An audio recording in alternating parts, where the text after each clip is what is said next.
I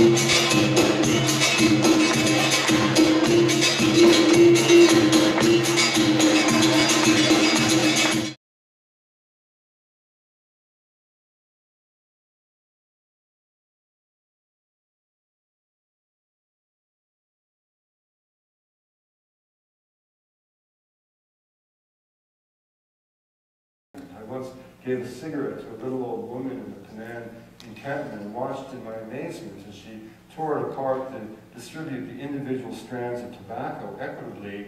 rendering the product useless, honoring her obligation to share. These are societies that truly do live by the adage that a poor man shames us all. And of course, in these non-literate societies, there's a certain relationship that seems to be maintained with the natural world, not something metaphysical, but simply in the same way perhaps that when we read a novel, we can hear the voices of characters. It seems to me that whether it's an Athabascan or a Penan life, there's a kind of a dialogue that goes on with the natural realm, such the flight of a hornbill becomes a kind of cursive script of nature, like a vocabulary written on the wind.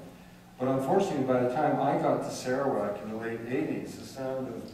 forest were the sound of machinery, and a time when Brazil was only producing 1% of tropical log exports, 45% were coming from Malaysia, much of it from the homeland of the Penan in the East Malaysian state of Sarawak. So in a single generation, women found themselves in work camps with, once crystal rivers become so laden with silt that it seemed as if half of Borneo was slipping away to the South China Sea, where the freighters awaited to fill their holds with raw logs. Children in the settlement camps, women completely overwhelmed, men humiliated, emasculated, eventually resistant, a quixotic gesture, blowpipes against bulldozers, in time no match for the power of the Malaysian state. And in the end, of course,